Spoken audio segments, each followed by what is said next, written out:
I'm back. Rodrance for our Black and White Network. Well, as we know, the debates have been over the last few days. DeSantis, Chris, that's a total joke. He's running away with it in Florida. I think we knew that. And we've got Lee Zeldin against Kathy Hochul in New York. And that has gotten much tighter than any Democrat wanted it to be, I guarantee you. And one of the reasons is crime. It's a massive issue in New York right now. It goes back to what we've been saying on this channel. The Democrats have decided to try to live in a society where we elevate criminals to hero status and devalue victims. It's truly bizarro world. You've got Alvin Bragg, you've got Eric Adams, and you got Kathy Hochul. All three are dumpster fire. And Eric Adams, well, I mean, hell, he was flat false advertising. I'm going to come into office and we're really going to do something about crime. Okay, sure you are. I every morning I get up, I listen to a radio show, a sports show out of New York, Boomer and Geo. It's Boomer Esiason and another guy that hosts. And they were talking this morning about somebody that I don't know if they knew or somebody in a circle somewhere that was literally like in a gunfight this past weekend. I mean, it's Thunderdome in New York right now, and Kathy Hochul screwed up royally last night during the debate when she decided to wonder why crime is such an important issue. I mean, it's flooring. That race has tightened up. Lee Zeldin himself, we can remember at a rally, got attacked on stage by a guy, and they got to him before he could do much, but hell, they let him go as quick as he could get in. This is the Daily Wire. Hochul responds to Zeldin demanding criminals be locked up. That shouldn't be a big request. I don't know why this is so important. Let's get to this. New York Governor Kathy Hochul gave a surprising response during a gubernatorial debate Tuesday night against Republican nominee Lee Zeldin over Zeldin's insistence that criminals be locked up behind bars. Oh, the unmitigated gall of you, Lee Zeldin. Quote, I stated that the first day I'm in office, I'm going to declare an emergency and suspend Castle's bail and these other pro-criminal laws because there is a crime emergency, Zeldin said. My opponent thinks that right now there's a polio emergency going on, but there's not a crime emergency. I would say that's the number one problem in New York. It's got to be.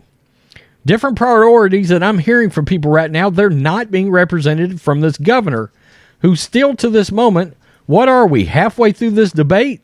Zeldin continued, she hasn't talked about locking anyone up for committing crimes. So let's just bring this up and we'll listen to it, because that's when she drops something that should make the news everywhere. This governor, who still, to this moment, we're halfway through the debate, she still hasn't talked about locking up anyone committing any crimes. Okay. Anyone who commits a crime under our laws, especially with the change they made to bail, has consequences. I don't know why that's so important to you. All I know... You don't know why it's so important. Okay. That's sort of one way to go, I guess.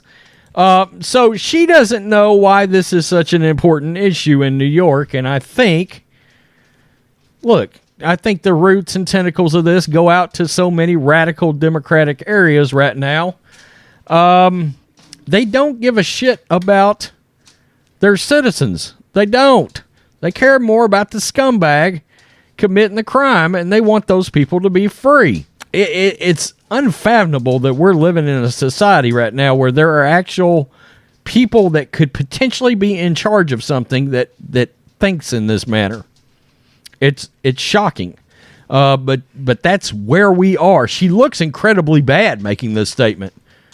But will she look bad enough to voters in New York to get her the hell out of there? For crying out loud, you know? I don't know. You've got Eric Adams, like I said earlier. He ran as tough on crime, and he's done absolutely nothing. So, you know, at one time, I'm a Yankees fan. I live here in Texas. Don't ask me how that happened. It just happened. But lifelong Yankees fan.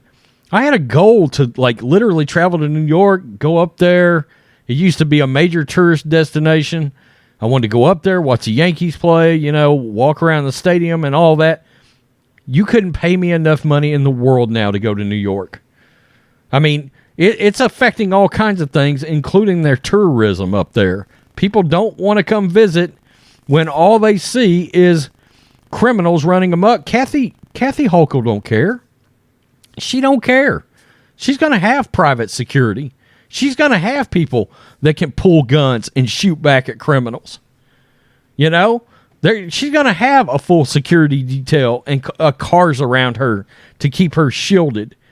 But the everyday person walking through there, I saw a video the other day, boom, cracked in the head.